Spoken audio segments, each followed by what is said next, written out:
hello लोगोफोर बरायबाय बड जब info अफिशियेल YouTube चेनेलाव मबाइलाव बोरै एप्लाइ खालामनो ए टु जेड नायदो नोंथांमोना जायफ्रा इन्टारेस्टेड दङ आसाम पुलिस एप्लाइ खालामनो दानि सोलिबाय थानाय एप्लाइआव दा एप्लाइनि लास्ट डेटआ 17 मार्चसिम थागोन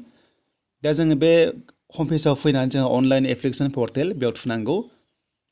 दा बेयाव थुनाय लोगो लोगो बेयाव माखासे गाइडलाइन्स होदों बे आइडिया नोंथांमोना 2022 सिम सोलिबाय थागोन एप्लाइ अनलाइनाव थुदो गाहायाव एप्लाइ अनलाइन थुनाय लोगो लोगो जोंहा रेजिस्टार नाव मोनदों मोनसे गोदानै फैयोब्ला जोंहा रेजिस्टार खालामनांगौ जायफ्रा गोदान बेनिफ्राय फट'आ बेकग्राउन्डआ गुफुर कालार हो 450 केबिसिम होनो हागोन लेटेस्टखौ बेनिफ्राय सिगनेचारआ 100 केबिसिम ब्लेकजों होबानो जाबाय नोंथांमोना व्हाइट पेपाराव स्केन खालामनानै डकुमेन्ट्स होनाय लोगो लोगो एसएसएलसि क्वालिफिकेसननि बेनिफ्राय एचएसनि एमप्लयमेन्ट एक्सचेन्ज कास्ट सार्टिफिकेट नांगौ बेनिफ्राय ड्राइभिं लाइसेन्स दङबा मोजां बाट पिआरसि नाङा स' बिनिफ्राय केन्डिडेट नाम फादार्स नेम मादार्स नेम फन नाम्बार नोंथांमोना होदो आरो बेयाव दानिया नट होदों मोनसे गाइडलाइन्स जे नोंथांमोना डाबल रेजिस्टार खालामनाङा नङाबा रिजेक्ट जागोन होनना बुंदों बेखायनो मोजां नोंथांमोना बेखौ नायना लादो गाइडलाइन्सआ गोदान फैबाय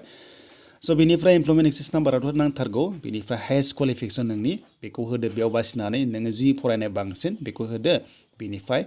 पार्मानेन्ट डिस्ट्रिक्ट नोंथांमोना बेयाव सेलेक्ट खालामदो दा बेयाव तामुलपुर गैया बाक्सानिया नोंथांमोनाथ' दाखालि गोदान जादोंमोन ना दा बेखायनो बाक्सा होनांगौ तामुलपुराव जायफ्रा गोलैदोंमोन दासिमबो बेनिफ्राय जेन्डार सेलेक्ट खालामदो केटेगरि सेलेक्ट खालामदो बेनिफ्राय बार्थडे होनानै टिकमार्क होनानै रेजिस्टार खालामदो दा रेजिस्टार खालामबा आइडि मोनसिगोन फट' आरो साइन आपल'ड खालामनायनि अपसन मोनसिगोन आरो जेब्ला आइडि मोनगोन नोंथाङा लगइन खालामनानै एप्लाइ प्रसेसआव थांनो हासिगोन दानिया बिदिब्ला जों लगइन खालामनानै एप्लाइ प्रसेसआव थांसै दा बेखायनो जोङो फिन खनसेबाव जों बेक फैनानै जोंहा एप्लाइ अनलाइनाव थुफिनबावनोसै नैबावहाय दा एप्लाइ अनलाइनाव थुनाय लोगो लोगो लगइन मोनसे अपसन मोनबाय दानिया जों बे लगइनाव थुना होदो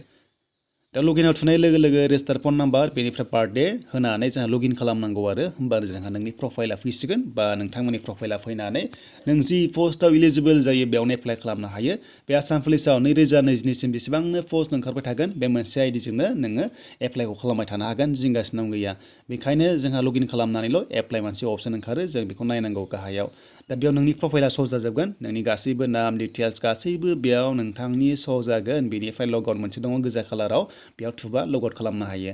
दा नायदो नै बेयाव एप्लाइ मोनसे अपसन ओंखारबायना दा इलिजिबल जाबाय आरो जायहा इलिजिबल नोंथांमोना बे एप्लाइआव थुनाय लोगो लोगोनो एप्लाइखौ खालामनो हागोन आरो बेनिफ्रायनो एक्न'लेजमेन्ट डाउनलड खालामनानै लाबाय थानो हागोन लाइफ टाइमसिम 2022 सिम दा बेयाव सोर सोर एप्लाइ खालामनो हायो नोंथांमोना नायदो नै आं क्लिक खालामबाय दा क्लिक खालामनाय लोगो लोगो जोंहा एप्लाइ प्रसेसआव फैनोसै थ' बेखायनो नोंनि बे फरायनायनि सायाव जागोन इलिजिबिलिटि क्राइटेरिया नोंहा गोरोबानो एप्लाइखौ खालामनो हागोन दा एनसिसि दङबा नोंथांमोना येस होनानै एबिसि मा दं बेखौ होबानो जाबाय गैयाबा नोंथांमोना न' हो एनसिसि गैयाबाबो एप्लाइखौ खालामनो हायो एनसिसि थायोबा बांसिन एसे चान्सआ बारा थायो थ' बिनिफ्राय ड्राइभिं लाइसेन्स दङबा येस गैयाबा न' आरो दङबा नोंथांमोना बक्सआव सेलेक्ट खालामदो एलएमबि ना मा थ' बेयाव नोंथांमोना सेलेक्ट खालाम दा एलएमबिखौ होबाय आंनिखौ हमना ला थ' बिनिफ्राय नोंथांमोना डकुमेन्ट्स बेयाव ड्राइभिं लाइसेन्स आपल'ड खालामनांगौमोन बे आपल'डआव थुनाय लोगो लोगो नाथाय आं बेयाव खालामखाबाय स' नोंथांमोनाबो खालामना लाबानो जाबाय थ' बेनिफ्राय दानिया जोंहा डिटेल्सआव थांबावसै गाहायाव गोबां रोखोमनि दङ जेरै बेयाव नोंथांमोना मोनदों साइन्सनि बा येस गैयाबा न' थ' नोंथांमोना साइन्स बा बेयाव येस होनानै थ' साबजेक्टखौ नोंथांमोना बक्सआव येस होबानो जाबाय आरो थ' बेनिफ्राय दानिया जोंहा नेक्स्टआव थांसै बे डकुमेन्ट्सआ 300 केबिसिम आपल'ड खालामनो हागोन गोसोआव लाबानो जाबाय लिरना होखादों आरो आइटिआइ दंना गैया स' आइटिआइ दङबा येस गैयाबा न' स' नोंथांमोना बेखौ होबानो जाबाय जि पस्टआव नों इलिजिबल लास्टआव ओंखारखागोन जोङो दा येस न' होगासिनो दङ बेनिफ्राय जोङो आरोबाव जों येस न' नोंथांमोना हमगार्ड दङबा येस नङाबा न' बिदि होबानो जाबाय देन जोङो सेभ एन्ड प्रसिडआव थुना होदो गाहायाव स' बेयाव थुनाय लोगो लोगो दाना नै आंहा बेयाव इलिजिबिलिटिया मोनथाम ओंखारबाय हमना ला दा बेखायनो जों अबेखौ होयो नोंथांमोना बे बक्सआव सेलेक्ट खालामजोबदो बे नोंनि फरायनायनि सायाव दा हमना ला इउबि ओंखारदों मेसेन्जार बेनिफ्राय